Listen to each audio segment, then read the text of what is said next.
Oh, you don't want to see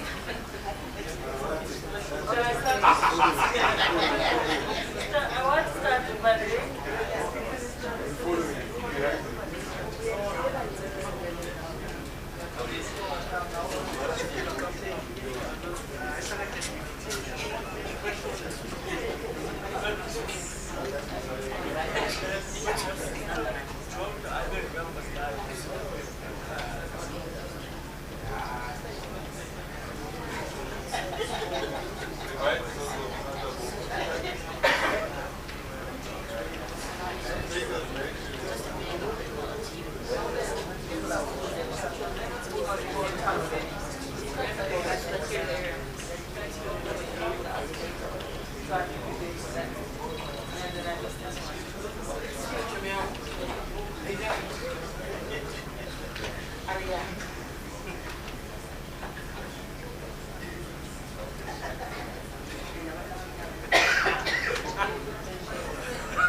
Ladies and gentlemen, please stand by. I think we'll start in the next minute and a half.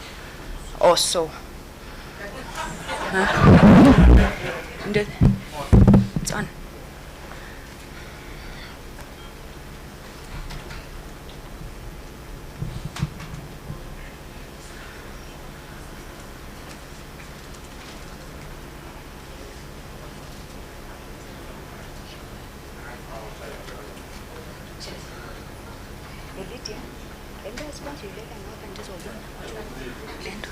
And bonus, bonus lapho stage.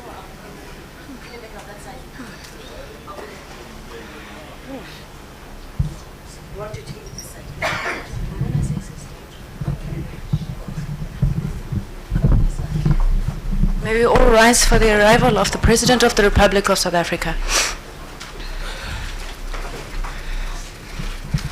Thank you, Mr. President. Ladies and gentlemen, you may be seated. Thank you very much. Let me thank you for coming to this media briefing and also apologize for our slight delay. I will not delay you any further.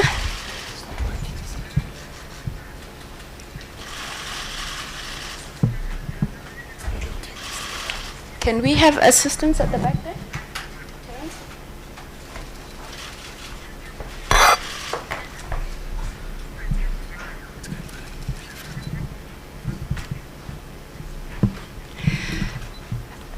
Mr. President, may I please invite you to address the nation?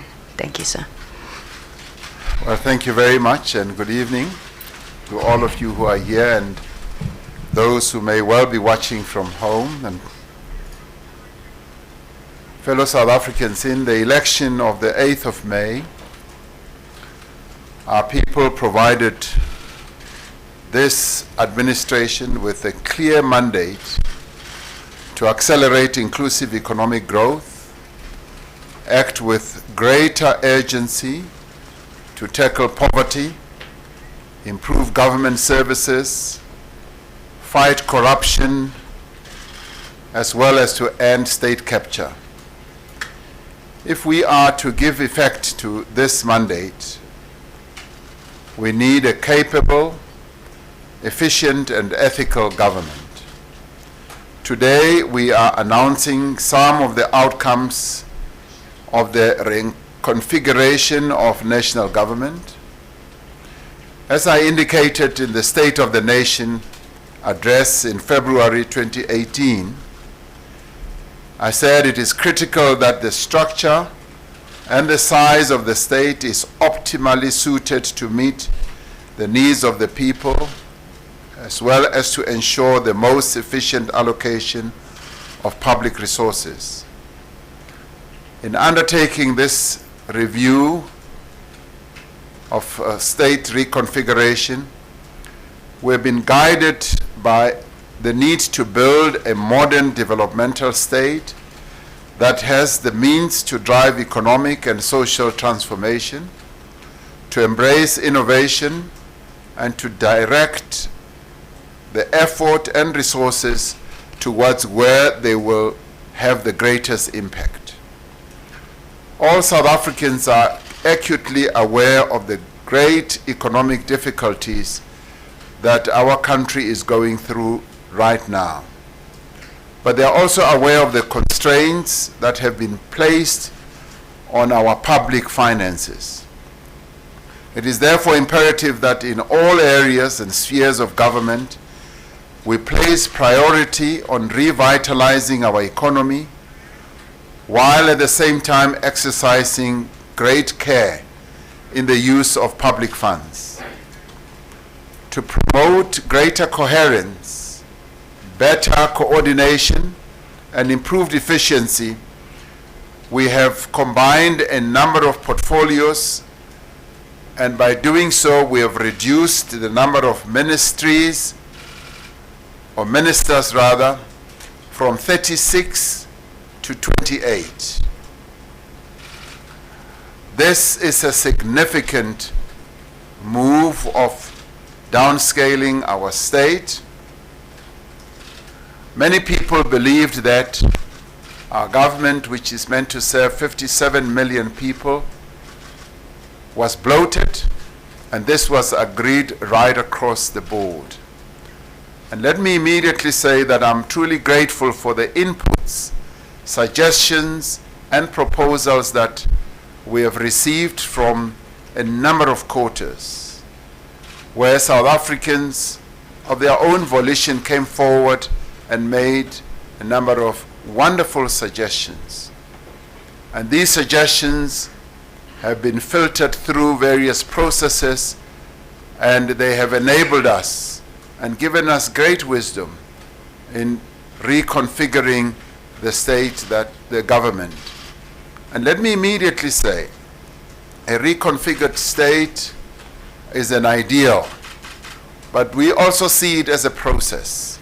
It is a process that should finally lead us to the blueprint type of government that we all seek. So we are on a journey, and the journey will finally end at a destination that will give all of us the best government that we want.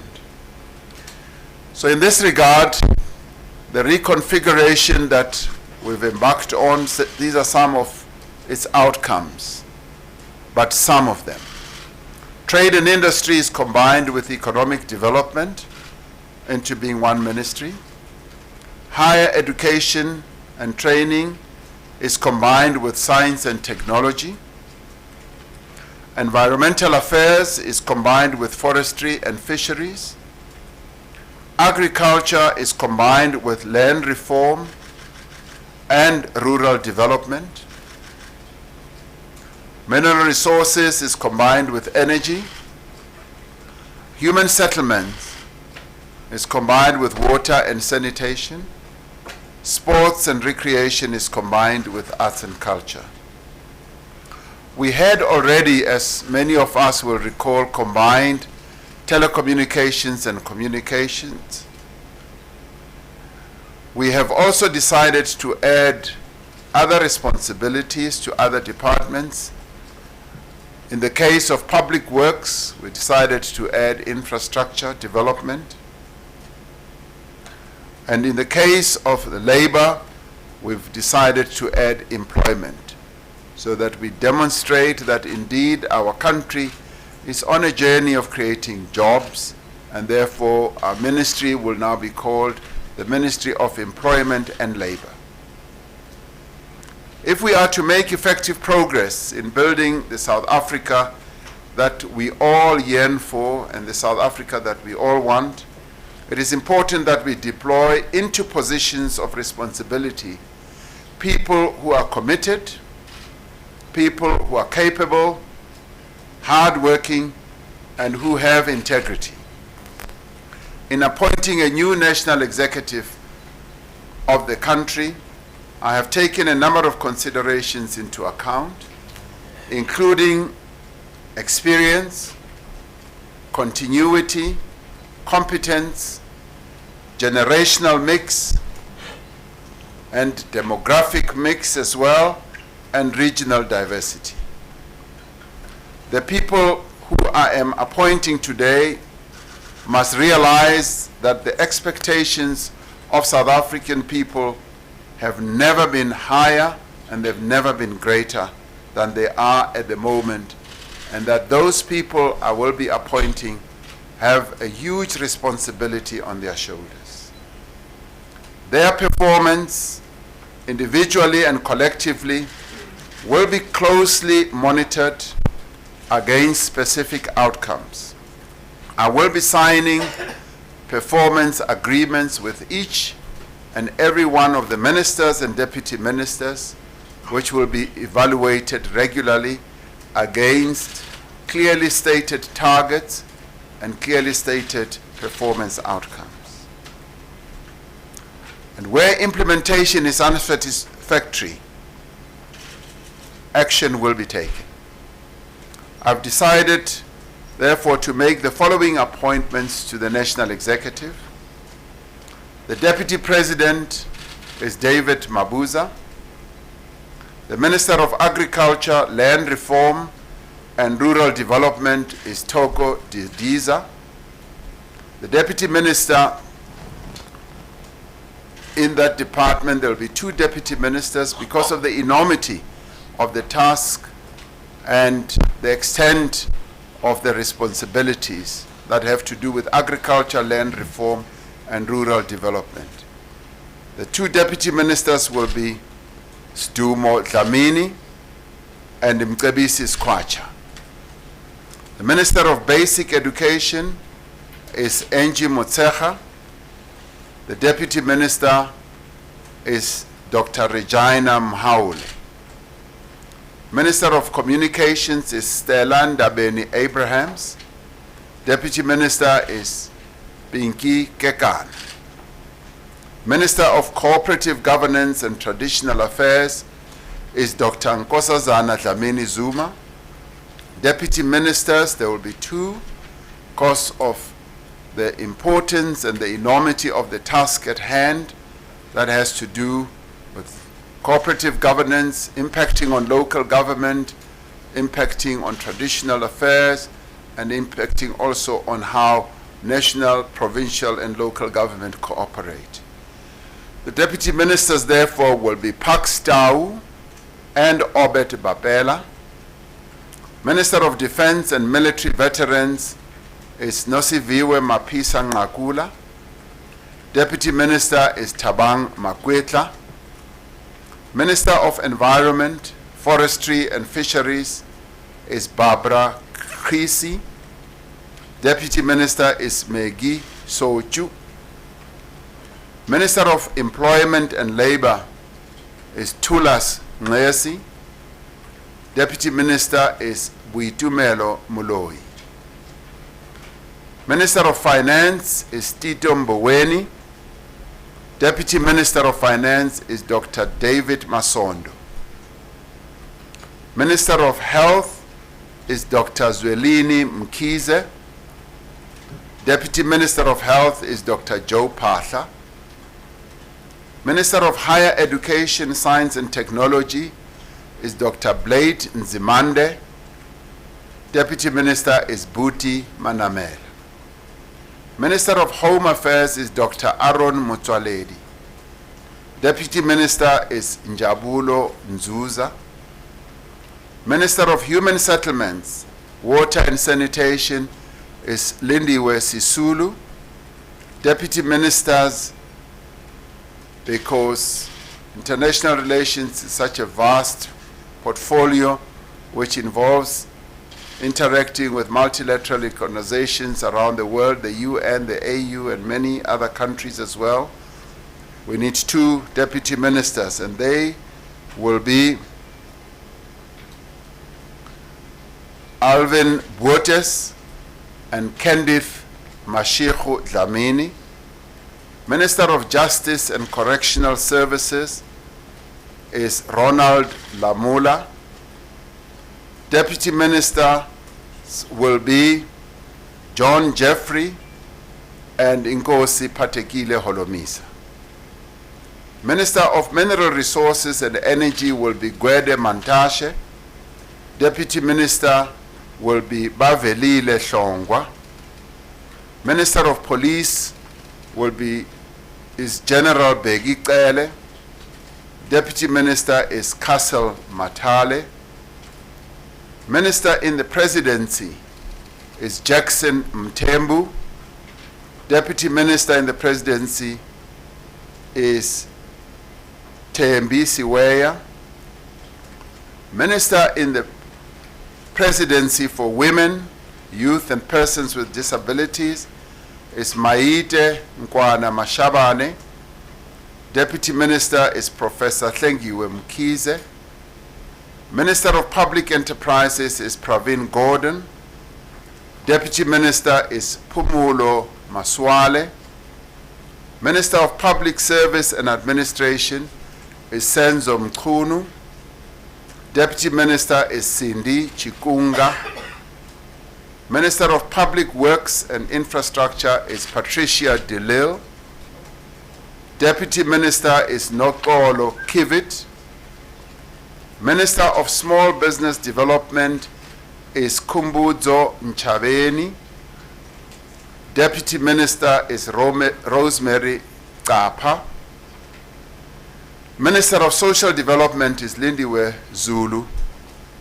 Deputy Minister of Social Development is Henrietta Bokhopane Zulu. Minister of Sports, Arts and Culture is Nati Mtetwa. Deputy Minister of Sports, Arts and Culture is Notawe Mafu. Minister of State Security is Ayanda Dlodlo.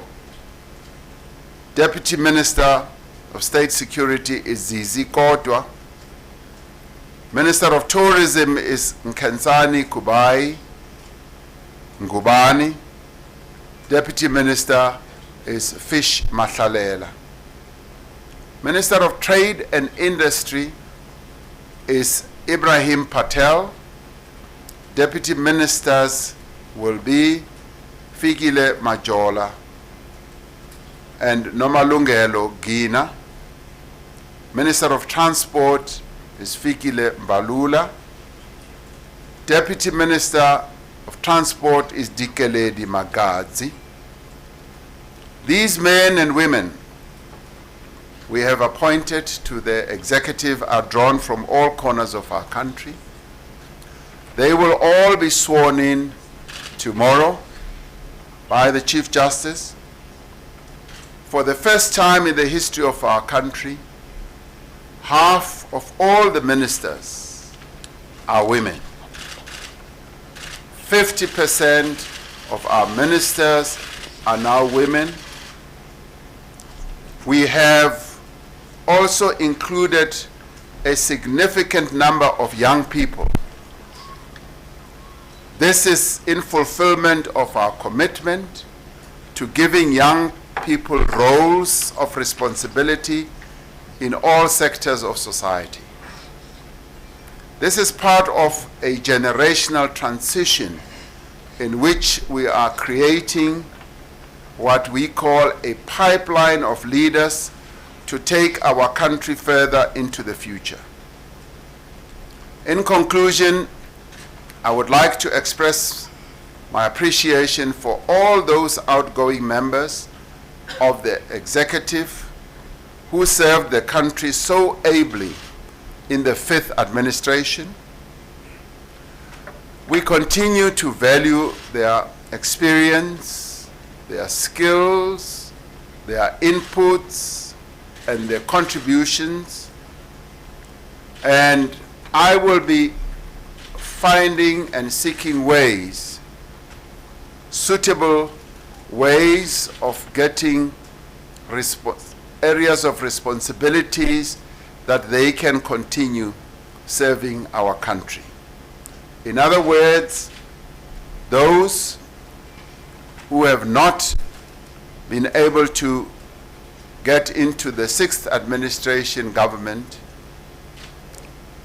I'm going to find ways of utilizing them because a number of them are well-skilled, well-experienced, knowledgeable, and they will be deployed in one way or another. So I am eternally grateful for the service that they have provided to their country. Allow me then to express my gratitude to all members of the incoming executive for making themselves available to serve the nation. I spent a considerable amount of the day talking to them, engaging them, and telling them of the responsibilities that now await them as they take up these posts. All of them, men and women, express great gratitude for being able to serve our country, and they want to serve their country with great enthusiasm and with great humility. I wish them well and the best in the execution of their responsibilities. All of us who will be on this executive of the 6th administration have been called upon to serve the people of our country, and we intend to become servant leaders, serve our nation to the best of our ability, and to ensure that we put our people first, and all that we will seek to do is to advance our people's interests what we shall seek to do is to implement the commitments that we've made in the governing party's manifesto. This will be our lodestar, as the National Development Plan also guides us in everything that we will be doing. I want to thank you for listening to how the executive of your country is going to be configured. Thank you very much. Mr. President, if I could ask you just 1 second. Oh, they say I should reread human settlement and international what?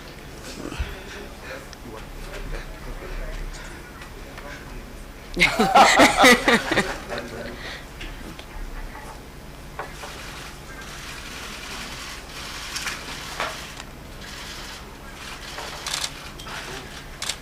didn't?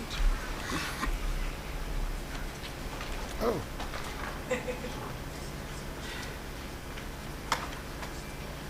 Oh, Minister of International Relations and Cooperation. I immediately jumped to deputy ministers. The Minister of International Relations and Cooperation will be Dr. Naledi Pandor. So that is going to be our new Minister of International Relations and Cooperation.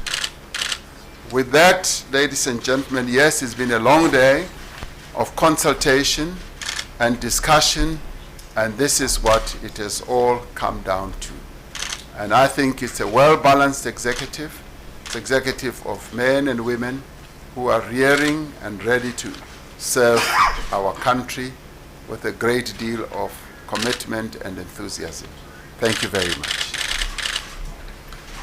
Thank you very much, Mr. President. We will excuse the President. Thank you very much, sir. Ladies and gentlemen, thank you so much for attending this briefing, and once again, apologies for the late start. The statement will be issued, I'm sure, in the next 5 minutes. You will have that.